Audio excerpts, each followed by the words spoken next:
천일문 Grammar Level 2 Chapter 8의 Unit 1 한번 보도록 할게요. 문장의 주요 형식을 볼 건데요.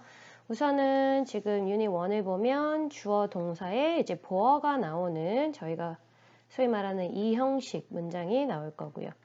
그리고 주어 동사에 목적어가 2개 있는 사형식을 먼저 보도록 하겠습니다. 자, 이 Chapter 8에서는 1형식하고 3형식은 다루지 않거든요. 그래서 그거에 대해서 간단하게 잡고 그리고 좀 시작을 하도록 할게요. 우선 1형식이라는 건 주어와 동사만 가지고 문장이 완벽할 때 그때 저희가 1형식 문장이라고 합니다. 그래서 의미가 완전하기 때문에 추가적인 정보를 붙여도 되고 붙이지 않아도 크게 상관은 없어요. 근데 만약에 이 뒤에 추가 정보를 더하고 싶다. 그러면 그때는 우리 알고 있죠? 전치사에 명사 붙이는 전명구를 붙여서 보통 많이 나타냅니다. 자, I go, 나는 간다 라는 거는요. 이것만으로도 충분히 의미를 전달할 수 있어요. 나 가. 그래 가. 보통 이렇게 얘기를 할 수 있죠. 근데 나는 어디를 간다를 여기다가 쓰고 싶으면 I go 한 다음에 to school 이런 식으로 전명구, 이 전치사에 명사가 나왔죠. 전명구를 붙여서 더 추가적인 정보를 줄 수 있다는 거예요. 뭐 he came, 그가 왔습니다. 걔 왔어. 충분히 의미 전달이 되죠. 근데 어디에 왔는지 또 얘기해주고 싶은 거예요. To my house, 우리 집에 왔어. 이렇게 전명구로 뒤에 추가 정보를 넣어준다. 1형식은 이게 되게 중요해요. 나중에 가면 1형식도 되게 복잡해지는 경우가 있어요. 왜냐면 한국말로는 꼭 뒤에 목적어가 와야 될 것 같은데 1형식인 애들이 있거든요. 그래서 그런 아이들은 좀 천천히 좀 챙겨주는 게 필요하고요. 자, 그럼 3형식은 여러분들 알고 계시는 것처럼 주어 동사에 이제 목적어가 들어가는 거예요. 그래서 뭐뭐를, 이 목적어란 주어가 행동하는 것에 대한 대상이다 라고 말씀을 드렸죠. 그래서 만약에 주어가 좋아하면 그 좋아함을 받는 대상, 싫어하면 싫어함을 받는 대상, 때리면 그 때림을 받는 대상, 이런 식으로 목적어는 이 동사의 대상이 된다라고 생각을 해 주시면 돼요. 3형식을 아마 여러분들이 문장에서 가장 흔하게 접하실 수 있을 거예요. 자, 그럼 포인트 1부터 이제 시작해 보도록 하겠습니다. 포인트 1은요, 이 형식이고요. 자, 주어가 나오고 그 다음에 감각동사가 나오고 형용사 보어가 나온다라고 나와 있어요. 자, 이 형식에서도요, 우리가 지금 전부 다 보는 것이 아니라 이 형식에서도 감각동사가 나오는 것을 보게 될 거예요. 원래 이 형식의 대표적인 동사는 비동사라는 거 알고 계시죠? 이 비동사 뒤에는요, 명사와 형용사 둘 다 올 수 있게 되어 있습니다. 명사가 올 때는 뭐뭐이다. 형용사가 올 때는 뭐뭐 하다라고 해석이 되죠. 그런데 감각동사가 왔을 때는요, 여러분, 뒤에는 형용사만 오게 되어 있어요. 왜냐하면 감각은 느끼는 거예요. 그러면 어떤 상태를 느끼는 게 되기 때문에 형용사로 표현이 된다. 나중에 이제 5형식도 저희가 다루게 될 건데요. 그 5형식에 나오는 지각동사라는 것이 있습니다. 이 감각동사와 지각동사를 조금 헷갈려 하시는 분들이 계세요. 그래서 이 둘은 확실히 구분을 해주시는 게 필요하고요. 자, 여기 감각을 표현하는 동사인 look, sound, taste, feel, smell이 있다라고 감각동사를 정리해 줬어요. 요거를 제외하고는 지각동사이다라고 생각을 해 주시면 돼요. 왜냐면 지각동사도 이제 보고, 듣고 이런 부분이 해당이 되거든요. 그래서 감각동사에는 요 5개가 포함이 되니까 이 5개만 외워주시면 되겠습니다. 그리고 그 뒤에는 아까 말씀드린 것처럼 형용사 보어가 쓰여 뭐뭐하게 보이다, 들리다, 맛이나다 등의 의미가 된다라고 나와 있어요. 자, 보어라는 것은 뭘 얘기해 주는 거예요, 여러분? 주어에 대한 보충 설명이다. 그쵸? 자, 그럼 문장을 보면서 한번 설명을 드릴게요. The painting. painting이라는 건 그림을 얘기하죠. 그 그림은 어디에 있어요? On the wall. 벽에 걸린 그 그림은요. looks, 보여요. 어떻게 보여요? great.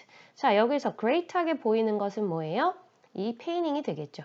페인팅에 대한 보충 설명이 되겠네요. The little girl's story, 그 작은 소녀의 이야기는 sounds, 들려요. strange, 이상하게 들려요. 그러면 여기서는 이 스토리가 이상한 거니까 역시 보충 설명 되겠습니다. The potato pizza, 감자 피자는요, tastes, 맛이 나는데요, really good, 아주 맛있는 맛이 나요.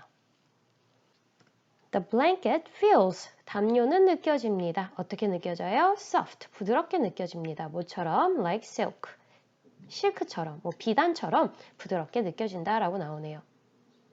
여러분 여기에 보면 지금 전명구가 이렇게 두 개가 나왔거든요. 여기서 like는 전치사라는 거 절대 까먹으시면 안 돼요. 자, 전명구가 하는 역할은 뭐죠, 여러분?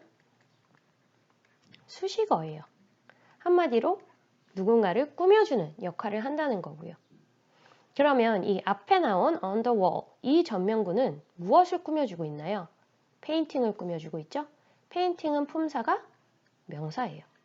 자, 그럼 명사를 꾸며주는 이 전명구는 품사가 어떻게 될까요? 형용사가 되겠죠. 자, 그럼 여기 문장에서 한번 볼게요, 여러분. 여기는 soft가 나왔어요. 그렇죠? soft를 꾸며주고 있거든요. 실크처럼 부드럽게 느껴진다라고 나왔으니까 그럼 soft는 명사가 아니죠, 여러분? 형용사죠. 형용사가 형용사를 꾸밀 수 있나요? 아니요. 그럼 형용사를 꾸밀 수 있는 건 누구죠? 부사죠. 그래서 여기에서 이 문장에서는요, 전명구가 부사로 쓰였다는 걸 알 수 있습니다. 그럼 이걸 통해서 저희가 뭘 알 수 있어요? 전명구는 형용사로도 쓰이고 부사로도 쓰인다는 것을 알 수 있겠죠. 자, 마지막 문장 한번 볼게요. The soup, 여기 또 나오네요. on the table. 얘는 형용사일까요? 부사일까요, 여러분? 형용사가 되겠죠. 숲을 꾸며주니까요. 자, 테이블 위에 있는 그 스푼은요, smells, 냄새가 나는데 어떻게? bad. 조금 안 좋은 냄새가 난대요. 지금처럼 여기 암기 필수라고 이렇게 나와 있기는 한데요. 여러분 이거를 꼭 외우실 필요가 없고요. 어떤 형용사가 들어와도 여러분들이 다 그 해석을 하실 수 있게끔 해주시는 게 필요해요. 자, 여기 주의라는 게 있는데 뭐뭐 하게라는 우리말 해석 때문에 보어 자리에 부사를 쓰지 않도록 주의하세요라고 나와 있어요. 근데 오히려 영어를 그냥 영어로 받아들인 친구들은 오히려 이게 무슨 말이지? 라는 생각이 들 거예요. 좀 정리를 해드릴게요. 자, 여러분 한글에는요. 한글에도 역시 형용사라는 것이 있고 부사라는 것이 존재합니다. 형용사는 대부분 뭐뭐 한, 뭐뭐 인 이런 식으로 니은 받침으로 끝나고요. 부사는 뭐뭐 하게라고 해석이 돼요. 근데 지금 여기 해석들을 다 보시면 좋게 보인다. 이상하게 들린다. 맛있게 느껴지는 거죠. 이제 맛이 느껴진다. 부드럽게 느껴진다. 나쁘게 냄새가 난다. 뭐뭐 하게라고 해석이 돼요. 이 형식 문장에서 보어는 뭐뭐 하게라고 해석이 됩니다. 하지만 이 자리에 뭐뭐 하게라고 해석이 된다고 해서 부사를 쓰면 된다, 안 된다? 안 된다는 거예요. 이 자리는 한국말로는 뭐뭐 하게라고 해석이 되지만 영어로는 꼭 형용사를 써 주셔야 된다는 거예요. 이게 시험에서도 종종 나와요. 그래서 이 보어 자리를 이런 식으로 부사를 써요. 그리고 1번부터 5번까지를 쭉 주죠. 전부 다 틀린 문장에 하나만 맞는 문장이 될 수도 있고요. 전부 다 맞는 문장에 하나만 틀린 문장이 될 수도 있고요. 부사와 형용사를 섞어서 보어 자리에 넣은 다음에 맞는 문장 찾으세요, 틀린 문장 찾으세요 라는 질문들이 많이 나오니까 이 부분은 잘 정리를 해 두시길 부탁드릴게요. 자, 그럼 아래 체크업 1, 체크업 2 한번 풀어가지고 오시고요. 포인트 2로 바로 넘어가도록 하겠습니다. 자, 포인트 2는요. 사형식 문장을 보여줍니다. 목적어가 2개 있어요. 주어가 있고요. 수요 동사라는 것이 나온 다음에 A, B 이렇게 나오기도 하고요. 주어가 나오고 수요 동사라는 것이 나온 다음에 B를 먼저 써주고 to나 for를 사용해서 A를 연결한다. 한마디로 이 첫 번째 여기서 나온 문장은 우리가 사형식으로 썼지만 이렇게 삼형식 문장으로도 나타낼 수 있다는 거예요. 우선 수요 동사 너무 어려우니까 수요 이거 좀 지워볼게요, 여러분. 자, 주어 나왔고요. 동사 나왔고요. 이 B라는 건 동사에 대한 목적어거든요. 그런 다음에 to 혹은 for를 사용해서 A를 붙인다는 건 이 아이들 뭐예요? 전치사죠. 그리고 이 아이는 명사가 될 거고요. 전명구예요. 그래서 이 전명구는 뭐 하는 거예요? 삼형식 문장에 추가적인 정보를 제공하는 수식어로 붙는 거죠. 이렇게 나타낼 수 있고요. 아니면 사형식처럼 해서 주어 써주고 동사 써주고 이 목적어를 뒤로 빼주고 A를 앞으로 빼서 이렇게 나타낼 수도 있다는 거예요.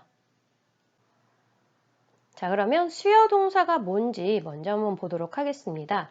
give, send 등 뭐뭇을 해주다 라는 의미의 동사가 수요 동사이다 라고 생각해 주시면 돼요.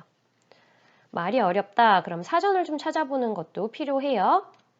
네이버 사전에 찾아보면 이렇게 증서, 상장, 훈장 따위를 뭔가를 준다라는 의미로 나와 있고요.